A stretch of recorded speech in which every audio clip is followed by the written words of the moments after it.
So I'm sharing the screen now.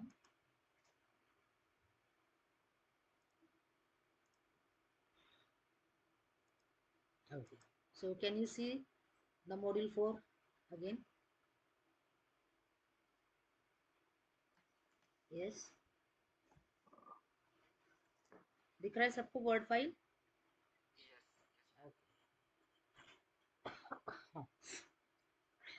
So we started with this fourth chapter. Chapter 4 हमने शुरू किया था cloud simulators. Today we'll finish it. तो just एक snapshot देखते हैं कि क्या क्या देखा है. क्लाउड सिमुलेटर का डेफिनेशन तो एमसीक्यू में आपको ये भी आएगा व्हाट इज क्लाउड सिमुलेटर, क्या बेनिफिट्स है. तो उसके हिसाब से जैसे यहाँ पे आप देख सकते हैं कि we are going to emulating the things और सिमुलेटिंग द थिंग्स, दोनों एक ही मतलब का है. तो क्या इमुलेट करते हैं, क्या सिमुलेट करते हैं, उसके बेसिस पे एप्लीकेशन आएगा. मॉडल, सिमुलेट एंड एनालिसिस, ये वर्ड्स मत भूलिएगा. सो ऐसे बेसिक बेसिक कुछ टर्म्स रहते हैं, वो अगर आपको याद रखता है तो आप एमसीक्यू क्रैक कर सकते हैं आराम से.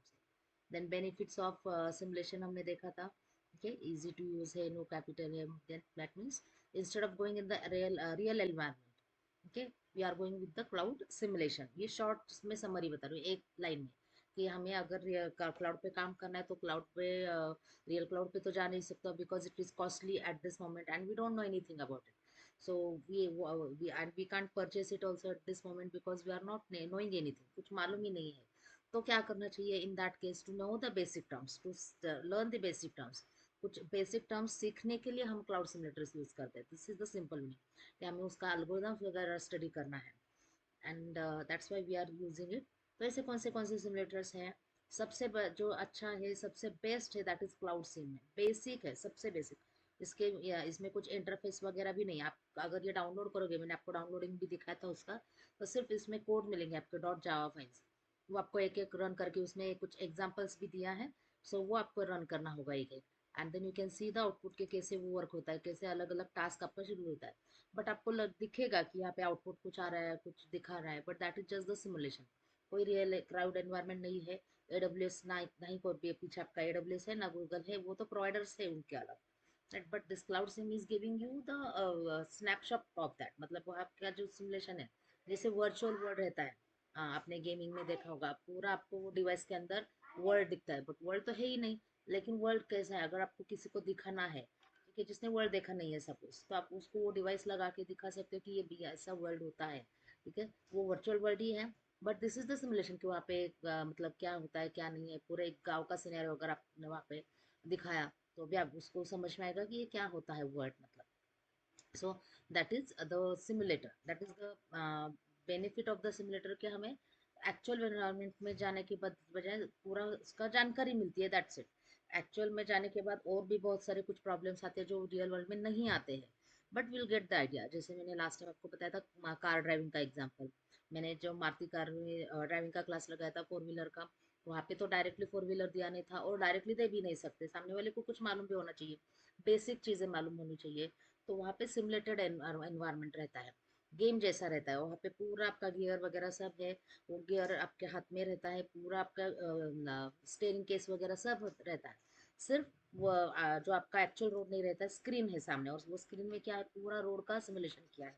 रोड है, टनल है, आपका फ्लाईओवर है, जैसा नॉर्मल रोड में वो सारे सिचुएशंस उन्होंने सिमुलेट करके दिया है. बट फिर भी जो रियल वर्ल्ड में होता है वो तो अलग ही होता है. आपको मालूम है रन टाइम कुछ भी हो सकता है, बट 70% तो उसका सिमुलेटर है. तो वो वहाँ पे आपको मालूम हो जाता है कि भाई यहाँ पे आने के बाद गाड़ी का स्पीड कम करना है, ज़्यादा करना है. तो वो हम थोड़ा सा बेसिक्स लर्न करने के बाद अगर हम रियल वर्ल्ड में जाते हैं तो दैट विल बी बेनिफिट. ठीक है, इसलिए सिमुलेटर, एंड वही सिमुलेटर का यहाँ पे भी एडवांटेज है. तो ये हमने देखा था क्लाउड सिम. ऑलवेज रिमेंबर, अगर आपको किसी ने पूछा क्या, या फिर आपको मतलब इंटरव्यूज में अगर आप पूछा कि कौन सा सिमुलेटर सबसे अच्छा है, तो यही सिमुलेटर सबसे अच्छा है. क्यों? क्योंकि इसमें सब कुछ कर सकते हैं, ये बेसिक सिमुलेटर है. ऑफ कोर्स बाकी के सिमुलेटर अच्छे नहीं है, वो भी अच्छे हैं, बट डाटा स्पेसिफिक. ये और ये बोल सकती है जेनरिक है. जेनरिक का मतलब क्या है?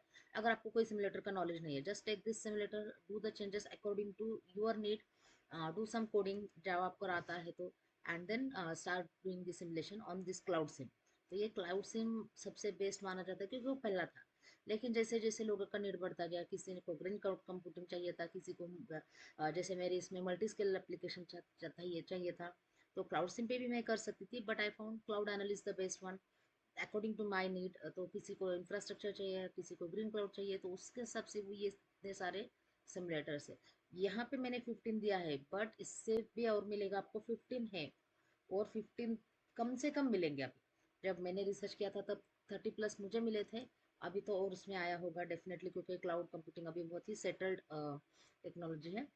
जस्ट चार।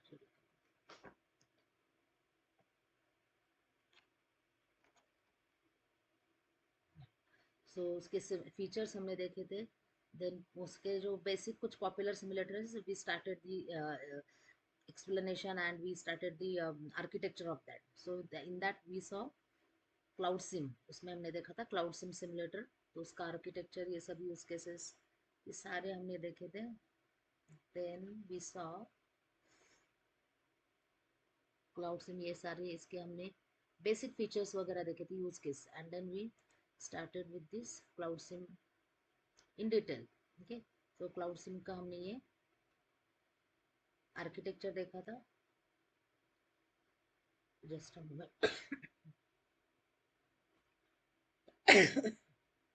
Excuse me. Cloud sim, okay. So cloud sim का आर्किटेक्चर, इफ यू रिमेम्बर, हमने ये देखा था। सबसे पहले यूजर इंटरफेस रहता है, उसमें हम अलग अलग सिनेरियोज है, अलग अलग रिक्वायरमेंट्स रहता है, एंड कॉन्फ़िगरेशन रहता है कि आपको क्या सिमुलेट करना है। That means which type of application, what is the data center configuration, then what is the server configuration, what is the virtual machine configuration, और फिर हमें एल्गोरिदम कौन सा लेना है, उसको सेट करना रहता है, एंड देन उसको एग्जीक्यूट करो। फिर उसके बाद होता है second level, that is internal, मतलब क्लाउडलेट का क्या कॉन्फ़िगरेशन है, वर्चुअल मशीन का क्या कॉन्फ़िगरेशन है, क्लाउडलेट का एग्जीक्यूशन कैसे करना है, which algorithms are executed, virtual machine कौन सा करना है, लोड बैलेंसिंग का यहाँ पे एल्गोरिथम होता है to distribute the load, so how to adjust with that load. So all these parts we have seen in this second level. This is the architecture. Then we saw the working platform. तो इसमें सबसे पहले आता है आपका data centre.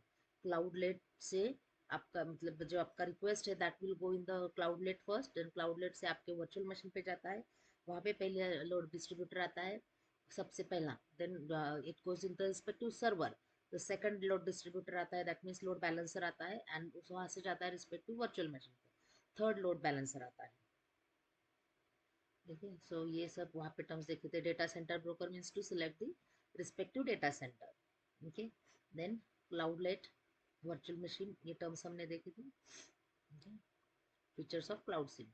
So as I told you, this is the basic one and this is the based one, क्योंकि इसमें सब कुछ है। अगर आप देखोगे तो इसके अलावा कुछ नहीं है, ये वर्ड्स है, लेकिन सब कुछ यहाँ पे सिमुलेट किया है। अगर यहाँ पे कुछ लिस्ट आउट नहीं किया है, and that is your need, but you can add the code for that, ऐसा भी है यहाँ पे, क्योंकि ये कोड आपको, इसका सोर्स कोड पूरा मिलता है। It is not just the simulator. So वो यहाँ पे एक एडवांटेज है, that you can add your own code. Research purpose के लिए इसलिए इसका कोड दिया है उन्होंने। So that is the advantages point of it. So in this way you can, यहाँ पे स्टेप्स भी दिया है मैंने, एंड देन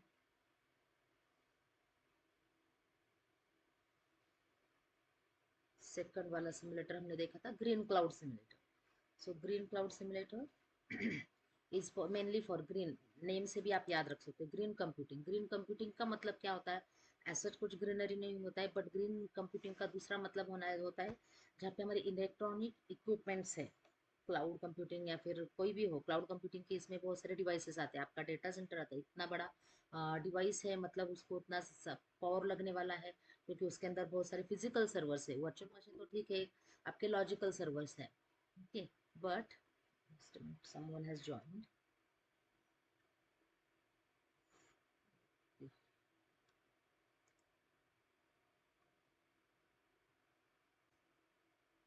ओके, सो वहाँ पे फिर यहाँ पे ग्रीन क्लाउड का मतलब है, ये होता है कि आपका जो पावर है वो कम करना है। क्योंकि अगर हम पावर इंक्रीज करेंगे तो नेचुरली हमारा जो पावर है, पावर हाउस से तो हमें पावर मिलता है, एंड वहाँ पे जो पावर आता है वो तो पानी से बनता है।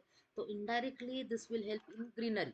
ओके, तो ग्रीन कंप्यूटर ऐसे डायरेक्टली मीनिंग नहीं लेना है, बट इनडायरेक्टली मतलब उसका वही होता है टू रिड्यूस द पावर कैसे पॉसिबल हो सकता है? अननेसेसरी आपका डेटा सेंटर चालू नहीं रखना है, अननेसेसरी सर्वर शुरू नहीं रखना है। बट ये हम डायरेक्टली बोल भी नहीं सकते, क्योंकि डेटा सेंटर हो सर्वर तो ऑन रखना पड़ेगा, बिकॉज 24/7 कहीं से भी हमें रिक्वेस्ट आ सकता है। बट टू मैनेज दिस कि आप हमें थोड़ा सा एनालिसिस करना पड़ता है कि रिक्वेस्ट कब और कितना आ सकता है, कौन से टाइम पे आ सकता है। तभी हमारा जो सर्वर है वो ऑन करना है, ऑटोमेटिकली ये ऑन होना चाहिए, रिक्वेस्ट नहीं है तो ऑफ होना चाहिए। ये वाला जो टास्क रहता है उसको बोलते हैं green computing. To know adding one more step in green computing. तो ये अगर ऐसा कुछ आपको टेस्ट करना है, इसके लिए कुछ एल्गोरिथम लिखना है, कुछ प्रोसीजर्स लिखना है, you have the simulator that is green. तो ग्रीन क्लाउड मतलब एनर्जी अवेयर सिमुलेशन, एनर्जी आपको सेव करना है, मतलब पावर सेव करना है। ठीक है, ए मॉडल्स एनर्जी कंजम्पशन, कितना कंजम्पशन होता है कितना नहीं, उसका एनालिसिस करना है। डेटा सेंटर, ठीक है, तो ये डेटा सेंटर के इसमें आपको एनालिसिस करके आप उसका एक्शंस ले सकते हैं, accordingly you can write the procedure. Then network modelling, वहाँ पे आप सिमुलेट कर सकते हो डेटा सेंटर के लिए। And all that all is related to green computer, मतलब ऐसा डाटा नेटवर्क मॉडल हमें सेट करना है जो कि को ग्रीन कंप्यूटिंग को सपोर्ट करे। ठीक है, देन उसके एप्लीकेशंस हमने देखे थे। Green computing, green cloud computing.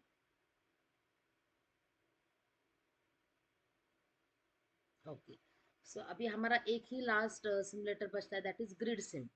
Okay, so grid sim is a comprehensive simulation toolkit for modeling and simulation of distributed resource management and scheduling in grid computing। ठीक है, अब ये ग्रिड कंप्यूटिंग क्या है? तो ग्रिड कंप्यूटिंग जो था, cloud computing के पहले डिस्ट्रीब्यूटेड कंप्यूटिंग था, एंड डिस्ट्रीब्यूटेड कंप्यूटिंग के पहले ग्रिड कंप्यूटिंग था। ग्रिड कंप्यूटिंग का मतलब जहाँ पे होता है कि आपके लार्ज रिक्वेस्ट आते हैं जो आपको प्रोसेस करना होता है। ठीक है, तो ग्रिड कंप्यूटिंग इज, हम बोल सकते हैं कि previous version of cloud computing. Cloud computing अचानक से नहीं आया है।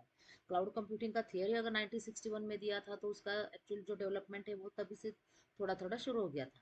ठीक है, एक्चुअल इम्प्लीमेंटेशन जो उसका आया था, AWS ने किया था 2006 में। बट उसके पहले आपका डिस्ट्रीब्यूटेड कंप्यूटिंग था। डिस्ट्रीब्यूटेड कंप्यूटिंग के पहले तो आपका ग्रिड कंप्यूटिंग था। ग्रिड कंप्यूटिंग के पहले आपका यूबिक्यूटस कंप्यूटिंग था। तो ये इतने सारे कंप्यूटिंग है, अगर आप थोड़ा सा हिस्ट्री देखोगे तो आपको समझ में आएगा। सो ग्रिड कंप्यूटिंग मतलब वहाँ पे आपका सर्वर, लार्जर सर्वर है, लार्जर डेटाबेस है। इतना सारा डेटाबेस मुझे यहाँ पे इंस्टॉल करना है, सॉरी स्टोर करना है, उसको एक्सेस करना है, उसको आर्काइव करना। ये कुछ अगर टास्क आपको करना है, then you have the simulator called as grid sim. अब आप बोलोगे कि ग्रिड सिम करना ही क्यों है, क्योंकि ये तो पहला टेक्नोलॉजी है ग्रीन क्लाउड के, सॉरी क्लाउड कंप्यूटिंग के पहले वाला टेक्नोलॉजी। ऐसा नहीं है, cloud computing is just the new name. Okay, this is nothing but grid computing only. लेकिन जब उसमें आपका सर्वर लेवल एग्रीमेंट आता है कि क्लाइंट और सर्वर सर्विस प्रोवाइडर के बीच में कुछ एग्रीमेंट बनता है, देन वो जो एग्रीमेंट होता है that is dependent on the type of service they are giving, quality of service they are giving. तो ये सब उसमें सेट करते हैं। ये हम बोल सकते हैं कि ग्रिड कंप्यूटिंग का स्टैंडर्डाइजेशन हो गया। ग्रिड कंप्यूटिंग का स्टैंडर्डाइजेशन होके जो बना है दैट इज क्लाउड कंप्यूटिंग। ऐसे हम बोल सकते हैं डिस्ट्रीब्यूटेड कंप्यूटिंग का स्टैंडर्डाइजेशन बन के जो हुआ है वो cloud computing. So distributed computing plus something is cloud computing, grid computing plus something is cloud computing. तो ये इतना ही डिफरेंस है। तो इसमें कुछ अलग नहीं है, क्लाउड कंप्यूटिंग के जैसा ही है। अगर आप इसके फीचर्स देखोगे, जब हम ये अगर मुझे पॉसिबल हुआ तो ये क्लाउड सिमुलेटर में इंस्टॉल करके आपको दिखाऊंगी। सो यहाँ पे पूरा वही है जो हम नॉर्मल क्लाउड कंप्यूटिंग से एक्सपेक्ट करते हैं। तो it is Java based simulation tool again, okay, which provides modeling and simulation of resources and application in grid computing environment। मतलब आपका जो रिसोर्सेस है और एप्लीकेशन, रिसोर्सेस मतलब क्या होता है? ये सब हार्डवेयर सॉफ्टवेयर रिसोर्सेस। ठीक है, हार्डवेयर आपको मिलते हैं। तो अगर आपका सॉफ्टवेयर एज अ सर्विस जो जावा का, सॉरी क्लाउड कंप्यूटिंग का लेते हैं, वहाँ अगर इनबिल्ट कुछ हम सॉफ्टवेयर लेते हैं, then it is nothing but software as a service of cloud computing. So वही मतलब होता है इसका। सिर्फ ये ग्रिड सिम क्या है आपका, पहले वाला टेक्नोलॉजी और क्लाउड क्लाउड कंप्यूटिंग जो है बाद में आया हुआ है, उसका सिर्फ नेम चेंज हो गया ऐसे हम बोल सकते हैं। इतना कुछ ज़्यादा डिफरेंस नहीं होता है। ओके, तो जैसे बोलते हैं ना हम मोबाइल फोन है, तो पहला वाला एक मोबाइल फोन था और प्लस आपका स्मार्टफोन आ गया। तो फोन मतलब क्या है, जो बेसिक फीचर्स है वो तो उसमें हमारे स्मार्टफोन में भी है, लेकिन को अच्छा हो गया है, थोड़ा सा एक्स्ट्रा फीचर्स दिया है। पहला वाला जो था वो नॉर्मल फ़ोन था, उसमें आपका ग्राफिकल इंटरफेस वगैरह कम था। तो जैसे basic phone plus something is nothing but smartphone. In the same way grid computing वही आपका कंप्यूटिंग ही है, टाइप ऑफ द कंप्यूटिंग ही है। वही एक्सटेंड किया है, जब आपके अलग-अलग टाइप के सर्विसेज़ आ गए, एक्सटेंडेड सर्विस है। देन पे एज़ यू गो मॉडल आया है, जो सबसे इम्पोर्टेंट फीचर है, जो पहले नहीं था। ग्रिड कंप्यूटिंग में हमें पूरा परचेस करना था, क्लाउड कंप्यूटिंग में ऐसा नहीं है। आपको जितना चाहिए उतना यूसेज करो, उतना ही पैसा पे करो। उसके हिसाब से आया है pay as you go model. Then तो अगर आपको ग्रिड कंप्यूटिंग का कुछ सिमुलेशन करके देखना है, modelling and simulation that means उसमें प्रोसीजर लिखना है। मॉडलिंग का मतलब होता है कोई एप्लीकेशन आपको क्रिएट करना है। आपके दिमाग में कुछ कंसेप्ट के ऐसा समझो एप्लीकेशन मैंने क्रिएट किया है। तो दो एप्लीकेशन है जिसमें कम ज़्यादा साइज़ है। फॉर एग्जांपल एक इसमें मैंने वीडियो एप्लीकेशन सेंड करने का लिखा है, एक इसमें मैंने टेक्स्ट एप्लीकेशन लिखा है। तो समथिंग लाइक दिस, अलग अलग टाइप का एप्लीकेशन है। सो उसको बोलते हैं मॉडलिंग। मतलब आप क्या करते हो, उसका डिजाइनिंग क्रिएट करते हो, you create the model. Okay, that means we create the sample applications and फिर मुझे वो एग्जीक्यूट करके देखना है, how it will be run in cloud computing, how it will be run in grid computing. उसमें कैसे इसका बिहेवियर होगा, कैसे रन होगा, क्या आउटपुट देगा, कितना इसका परफॉर्मेंस आएगा। If you want to check such kind of things, okay, you have the simulator called as grid sim. Resource modelling कर सकते हैं। सबसे पहले हम उसमें सिमुलेट हिट्रोजीनियस रिसोर्सेज। ओके, तो मेरे पास अगर डेटा सेंटर है, उसका अलग अलग कैपेसिटी है। एक डेटा सेंटर में अलग अलग सर्वर है। एक इसमें हम एक सर्वर आपका बहुत अच्छा है, एक सर्वर जो है बहुत अच्छा मीन्स उसका कॉन्फ़िगरेशन बहुत अच्छा है, एक सर्वर का कॉन्फ़िगरेशन कम है।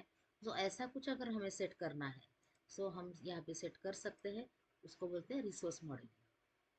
Then model both time shared and space shared resources. Okay, मतलब जिसमें टाइम ज़्यादा इंपॉर्टेंट है, और ऐसे हम कर सकते हैं जिसमें स्पेस ज़्यादा इंपॉर्टेंट है। ऐसा कुछ रिसोर्सेज हमें करना है, you can go with this.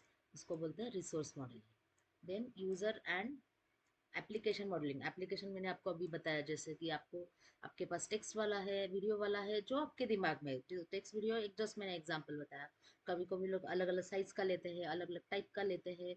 सो अलग अलग डिवाइसेस से लेते हैं। So if you are testing all this different types of applications different grid users, okay, जैसा आपका रिक्वायरमेंट है, इसके लिए आपको थोड़ा सा ग्रिड कंप्यूटिंग पढ़ना पड़ेगा and then you can learn this.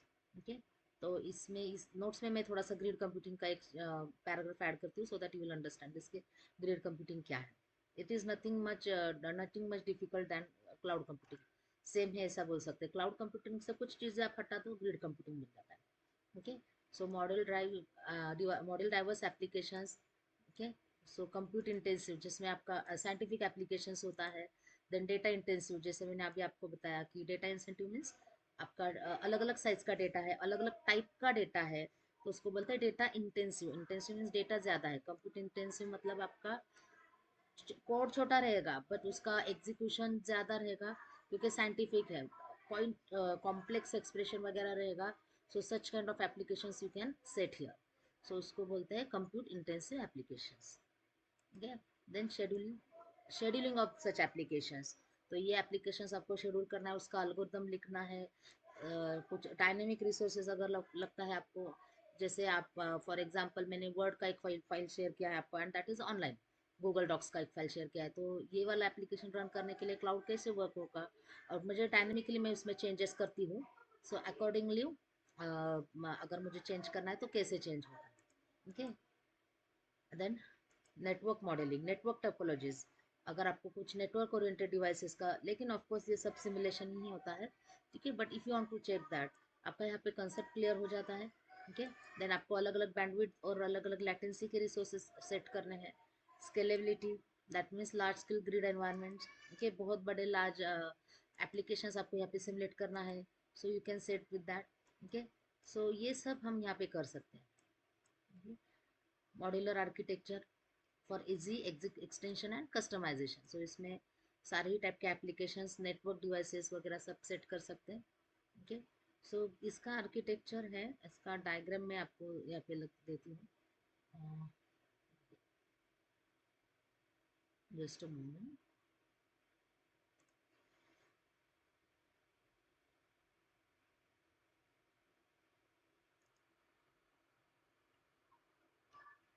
Okay, so this is one of the diagram which I found, ये गूगल से ही मैंने लिया है। तो ऐसे आपको बहुत सारे डायग्राम मिलेंगे। ये थोड़ा अच्छा इमेज नहीं है, but I will update this with new diagram, but just for explanation हम यहाँ पे देखते हैं, सिंपल है। अगर आपको क्लाउड सिम का समझाए तो ये समझ में आएगा आपको। So first level of course ये आपका होता है एप्लीकेशन लेवल का। देखो हमेशा 3 लेवल रहता है, कोई भी इसका आर्किटेक्चर अगर देखोगे, not only just cloud computing, grid computing, या फिर सिमुलेटर, या फिर किसी का भी ऑपरेटिंग सिस्टम का, नेटवर्क का, डेटाबेस का, कोई भी आर्किटेक्चर होता है तो मिनिमम 3 लेवल्स रहता है। और एक लेवल हमेशा रहता है एप्लीकेशन लेवल, दैट मीन्स जो यूजर का रहता है। ठीक है, जैसे यहाँ पे है आपका दिस वन। सो ये आपका है application level. Okay, this is your application level. तो ऑपरेटिंग सिस्टम में भी तो आपका एप्लीकेशन लेवल रहता है जहाँ से यूजर इंटरेक्ट करता है। सो एप्लीकेशन लेवल में क्या है, यहाँ पे एप्लीकेशन का कॉन्फ़िगरेशन है। So we can set the application, then we can set the virtual machine configuration, grid का configuration सेट कर सकते हैं, हमें क्या आउटपुट चाहिए वो सेट कर सकते हैं, हमें क्या कॉन्फ़िगरेशन के एप्लीकेशन से वो सेट कर सकते हैं एट एप्लीकेशन लेवल। यूज़र को क्या चाहिए, यूज़र कौन से टाइप का एप्लीकेशन कर रहा है। सेकंड लेवल होता है, उसको हम बोलते हैं सिस्टम लेवल, मतलब इसका जो प्रोग्रामिंग किया है। ठीक है, ये क्लाउड कंप्यूटिंग का किसने प्रोग्रामिंग किया होगा, that is the second level. उसके अंदर ऑफ कोर्स अलग अलग लेवल्स होते हैं, बट ब्रॉड लेवल पे ये आपका सेकंड लेवल होता है। सो जैसे ऑपरेटिंग सिस्टम है तो वहाँ पे भी सिस्टम लेयर रहता है, एंड फिर आपका हार्डवेयर लेयर आता है। तो यहाँ पे भी आपका क्या आता है, हार्डवेयर लेवल। तो हार्डवेयर लेवल का मतलब यहाँ पे सारे डिवाइसेस आते हैं। ठीक है, सो थर्ड होता है आपका ये हार्डवेयर लेवल। तो यहाँ पे आपके डेटा सेंटर्स, क्लाउड कंप्यूटिंग है तो यहाँ पे आपका हार्डवेयर मतलब आता है data centre, server, virtual machines. Okay, and उसके रिलेटेड नेटवर्क कंपोनेंट्स वगैरह सब आता है। उसका सॉफ्टवेयर ऑफ कोर्स यहाँ पे होता है। ये जो आपका मेन सॉफ्टवेयर है और हार्डवेयर, इनके कम्युनिकेशन के इसमें, इसको बोलते हैं हार्डवेयर एब्स्ट्रैक्शन लेयर, HAL भी बोलते हैं ऑपरेटिंग सिस्टम में। यहाँ पे भी वही कंसेप्ट है, सिर्फ उसको नाम अलग दिया है। देन ग्रिड सिम क्लाउड में क्या है, अभी यहाँ पे सेकंड लेवल जो आपका बोलते हैं, सो that is for application level. तो एप्लीकेशन का सिमुलेशन, उसका कोडिंग है, एनर्जी अवेयर सिमुलेशन है, इंफॉर्मेशन मॉडलिंग है, वर्चुअल मशीन मॉडलिंग है। तो ये सबका कोडिंग है यहाँ पे। ठीक है, तो कौन से आपको क्लस्टर सेट करने हैं यहाँ पे। ग्रिड कंप्यूटिंग में क्लस्टर का कॉन्सेप्ट है। ठीक है, तो नेटवर्क कौन सा सेट करना है, एक्सटेंशन उसको कैसे देना है, क्या डेटा सेंटर का कॉन्फ़िगरेशन होना चाहिए, सर्वर का क्या कॉन्फ़िगरेशन होना चाहिए, वर्चुअल मशीन मशीन का क्या कॉन्फ़िगरेशन होना चाहिए वगैरह। ठीक है, एंड फिर आपका डिवाइसेस है यहाँ पे। ठीक है, डिवाइसेस में वर्चुअलाइजेशन के लिए कौन से सॉफ्टवेयर से कैसे वर्चुअलाइजेशन सेट करोगे, कैसे अलग अलग ऑपरेटिंग सिस्टम आप यहाँ पे इंस्टॉल करोगे, कैसे अलग अलग यूजर को कॉन्टेक्ट करोगे। सो that is this layer 2 to 3 जो लेयर है, तो वो ट्रांजिशन लेयर बोल सकते हैं कि हम वो सॉफ्टवेयर से हार्डवेयर एक्सेस एब्स्ट्रैक्शन है आपका। हार्डवेयर एक्सेस करने के लिए कुछ सॉफ्टवेयर लिखते हैं, जैसे हमारा डिवाइस ड्राइवर होता है। ठीक है, so virtual device driver to operating system, जो एक ट्रांजिशन है, that is given by device drivers. In the same way यहाँ पे भी एक मिडल कंपोनेंट है आपका। ठीक, सो इसमें होता है आपका कोर लेयर्स। ठीक है, और देन रिसोर्स लेयर, अलग अलग लेयर्स में ये डिवाइड किया है। कोर लेयर मतलब जहाँ पे कर्नेल, इवेंट मैनेजमेंट सब, जैसे ऑपरेटिंग सिस्टम का कर्नेल बिल्ड किया है, द सेम वे यहाँ पे भी ऑपरेटिंग सिस्टम है, यहाँ पे भी क्लाउड कंप्यूटिंग है, यहाँ पे भी ग्रिड कंप्यूटिंग है। तो यहाँ पे भी आपका बेसिक एक प्रोग्राम है जो ये सब मैनेज करता है, तो उसको बोलते हैं kernel. Okay, then resource layer है जहाँ पे आप अलग अलग टाइप के रिसोर्सेस मॉडल्स कर सकते हैं, मतलब सेट कर सकते हैं, मॉडल कर सकते हैं मतलब हम उसको सेट करते हैं। ठीक है, एंड देन रिसोर्स कैपेबिलिटीज है, कॉन्फ़िगरेशन सेट कर सकते हैं। नेटवर्क लेयर्स होता है यहाँ पे। ठीक है, उसका सिमुलेशन हम करके देख सकते हैं, डेटा ट्रांसफर कैसे होगा अलग अलग रिसोर्स में वो करके देख सकते हैं। यूजर लेयर, शेड्यूलर लेयर में हम टाइप ऑफ एप्लीकेशन देते हैं। Okay, so in this way it is done. तो यहाँ पे इंस्टॉलेशन के कुछ स्टेप्स है। ठीक है, ये हम मतलब ये आपको जब डाउनलोड करोगे तब आपको समझ में आएगा। अगर आपने लिनक्स में कुछ काम किया है तो आपको लिनक्स का कमांड यहाँ पे देना है। देखो sudo apt-get install। ठीक है, देन जावा है, जावा लिनक्स बेस्ड कोड है ये। ओके, देन थोड़ा सा आपको यहाँ पे जावा जावा का सिमुलेशन करना होता है, सो सेटिंग करने के लिए। ठीक है, एंड ये सैम्पल कोड मैंने यहाँ पे रखा है। एडवांस फीचर्स है इसके। Okay, and ultimately the conclusion यहाँ पे मैंने लिखा है थोड़ा सा कि it is for grid computing environments. Okay, so it is a Java based simulation tool. Java है सारी ऑलमोस्ट जो है सब जावा बेस्ड ही है। एक तो है जो NS2 से इन्फ्लुएंस्ड है, तो वो C++ में है, एक दो किट जो सिमुलेटर किट है वो, but otherwise most of this simulation tools are based on Java. Okay, so Java अगर आपको आता है तो आपको इसका कोडिंग भी आएगा, समझ में आएगा। दैट ओके, ये सेकंड, ओके वापस लिखा है मैंने। ऑलराइट, सो यहाँ पे आपका एक्चुअल सिलेबस खत्म होता है यहाँ एट दिस पॉइंट। सो मैंने नीचे ऐड किया है ये जो सिमुलेटर है उसका एक शॉर्ट में रिवीजन कि उसके स्ट्रेंथ क्या है, देन वीकनेसेस क्या है, SWOT एनालिसिस बोलते हैं इसको, स्ट्रेंथ वीकनेसेस, देन अपॉर्चुनिटीज मतलब इसका स्कोप क्या है, एंड चैलेंजेस क्या क्या प्रॉब्लम्स आते हैं या फिर क्या क्या फ्यूचर स्कोप है। ठीक है, तो ये तीनों सिमुलेटर का मैंने यहाँ पे ऐड किया है। जैसे पहले है आपका ग्रीन क्लाउड सिमुलेटर है, स्ट्रेंथ्स इसके मतलब ये किसके लिए यूजफुल है। ओके, देन वीकनेसेस है जो इसका क्या इसमें एडिशन अभी पॉसिबल है यहाँ पे, ये जो सिमुलेटर है वो कैसे और कहाँ पे फेल होता है। ठीक है, देन अपॉर्चुनिटीज क्या है, उसका स्कोप क्या है, चैलेंजेस क्या है। ठीक है, सो ये यहाँ पे आपका ग्रीन क्लाउड का है। Then similarly I have added मतलब समरी बोल सकते हैं जो हमने सिमुलेटर्स ऊपर देखे। देन ग्रिड सिम का है स्ट्रेंथ्स मतलब उसके एडवांटेजेस है, जावा बेस्ड है, फ्लेक्सिबल है, वही ऊपर के पॉइंट्स है, सिर्फ मैंने advantage disadvantages then opportunities scope and challenges मतलब क्या क्या प्रॉब्लम्स आते हैं उस फॉर्मेट में मैंने लिखा है, so that it will easy for you for revision. Okay, so ऐसा आपका यहाँ पे डिवाइड किया है। In the same way cloud sim simulator का है, शॉर्ट में डिस्क्रिप्शन भी है और उसका स्ट्रेंथ्स है, कॉम्प्रेहेंसिव। सबसे बेस्ट मैंने आपको बताया कि क्लाउड सिम है, ब्लाइंडली आपको क्लाउड सिम लिखना है, but that is not only the perfect simulator, but उसमें हम सब कुछ सिमुलेट कर सकते हैं। If you know the coding you can add, directly नहीं सपोर्ट करता है वो, but you can add. Then उसका स्ट्रेंथ्स वीकनेसेस अपॉर्चुनिटीज और चैलेंजेस लिखा है। ओके, चैलेंजेस मतलब ये आगे कैसे और मॉडिफाई होगा, क्या डेवलपमेंट हो सकता है उसका, क्या क्या प्रॉब्लम्स अभी आते हैं, अभी जो प्रॉब्लम्स आते हैं मतलब वो आपका फ्यूचर में सॉल्व होगा क्योंकि उस पर रिसर्चर्स होते हैं वो काम करते ही रहते हैं। ठीक है, सो ये आपका होता है यहाँ पे। देन उसका कंक्लूजन है। समझ में आ रहा है यहाँ तक? Yes.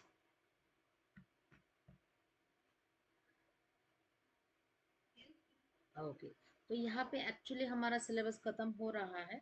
We have finished almost all the points.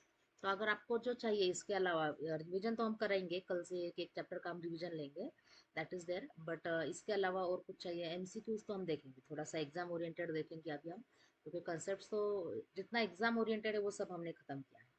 Now will see the next points about MCQs।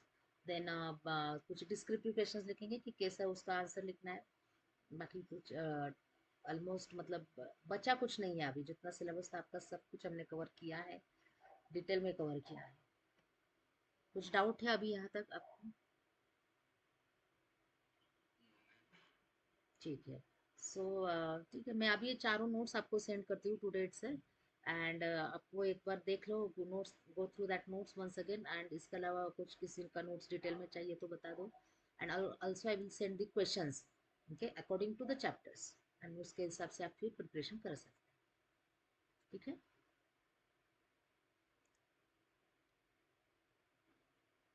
चलेगा।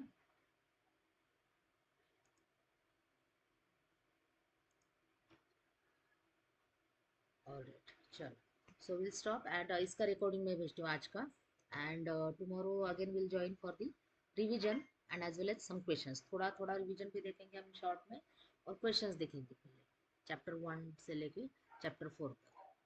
Okay,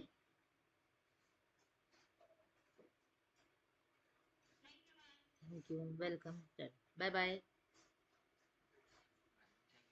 welcome.